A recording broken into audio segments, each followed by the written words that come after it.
Hey everyone, we're going to be finishing the lab today. So yesterday we chewed our gum, or last class rather, we chewed our gum, got our initial mass and our final mass and how much mass of sugar we consumed. And then we figured out what the molar mass was of the sugar that we consumed. And then now, I'm going to turn this sideways really quick. We're going to, after learning how to do the mole conversions yesterday, we are going to calculate how many moles and particles that we consumed of the sugar. So we're going to look back to our notes on converting between particles and moles and mass and moles, because that's the data that we have. So we're going to start here with mass and moles. Remember that we need the molar mass in order to get the number of moles that we consumed.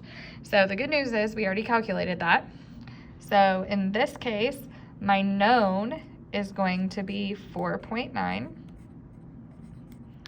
grams of my sugar, C12H22O11, and my unknown is going to be moles of the sugar that I consumed.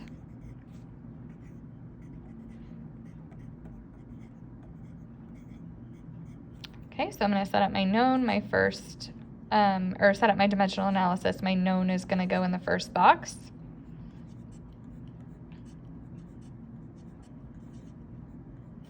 Okay, like that. I'm going to draw my line. And then here, since I'm starting out in grams, I'm actually going to use my molar mass as my conversion factor. And in this case, my conversion factor is going to go in the bottom so that it cancels. So I have 342.34 grams of sugar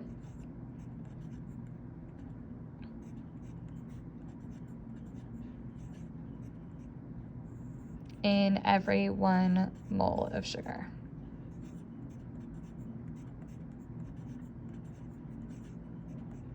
So my grams of sugar are going to cancel, and I'm left with moles, which matches what I'm looking for. And when I do the math on that, I'm going to get, helps if you have a calculator out. When I do the math on that,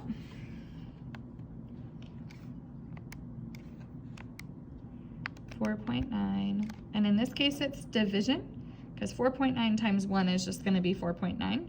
So that is my multiplication across the top, and then divided by the bottom, 342.34. I'm only going to take 2 sig figs because I have 2 sig figs in my known, and so my answer is going to be 0.014 moles of C12H22O11. Okay, so in the next one, I am going to go to particles. Now there is technically 2 different ways that you can do this. We know that moles is Grand Central Station, so we can go anywhere from moles, and I did just calculate moles, except that the answer that I have for moles is a rounded answer because I already accounted for my sig figs. So really the best, most accurate and precise way to do this is to always go back and use your known, because this is the original measured quantity that all of your sig figs are based on. And when you go back to the beginning and do this, that way you're not introducing error into your problem. Since if I were to use a rounded number as my known, I'm actually introducing more error into my math, which is not a good thing. So in this case, my known is still 4.9 grams of sugar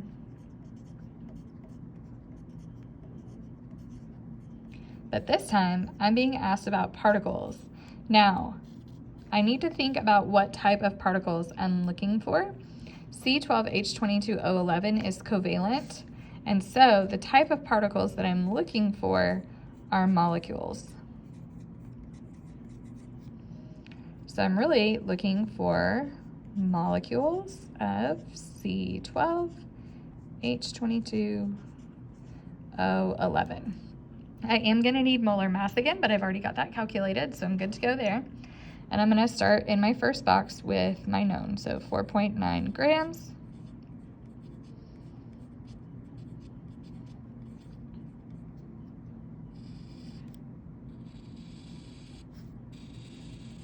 And this time, I know that it's gonna be a two-step equation because I'm going from one category to the other, which is what we learned about today. So we're gonna do that. Neither of my known or my unknown are moles. So I know that moles is gonna have to be this middle step. I'm gonna have to go through Grand Central Station to go to my other category. So I'm going from mass to particles.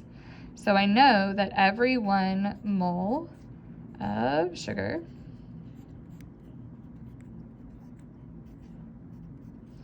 is 342.34 grams. And that gets rid of my grams. And now I'm in moles. But I don't want moles, I want particles. I do have a conversion factor for that. I know that every 1 mole is 6.02 times 10 to the 23. And in this case, my particles are molecules. So when I do my math, I'm going to multiply across the top.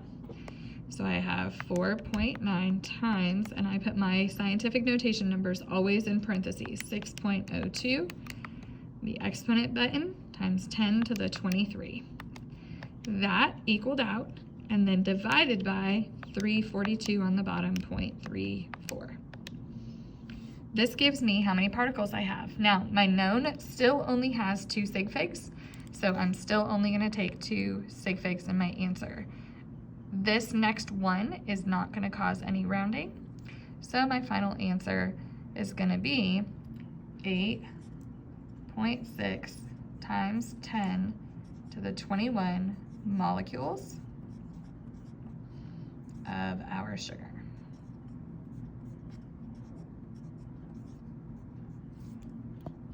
Now the last question is a little bit of a think about it question.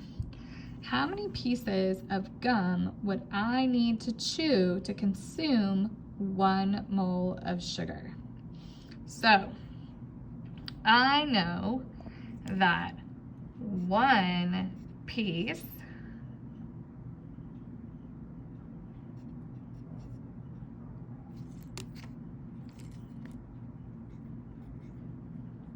equals 4.9 grams.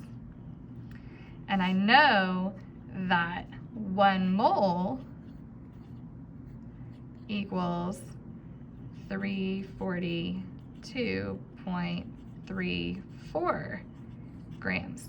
So I want to know how many pieces are in 1 mole.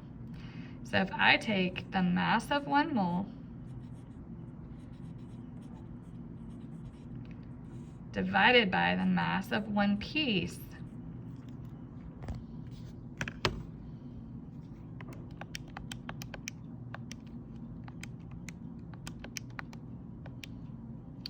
that gives me 69.865, so on and so forth, pieces.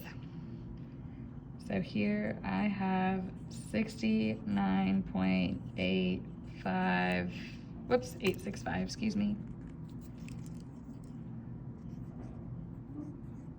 So on and so forth on my calculator answer. But I still only have 2 sig figs in my measured amount. That means that I'm going to take 1, 2, and then I'm going to look past that 8 is going to round the 9, which is going to round the 6. So we have exactly 70 pieces, and the decimal point at the end there makes that 0 significant. So we have 70 pieces of gum that we would need to chew, of this gum anyway, that we would need to chew in order to consume a mole of sugar, which I don't recommend, by the way. So that finishes up the lab for us, and I will create a Dropbox for you guys to upload your finished product. Thanks, guys.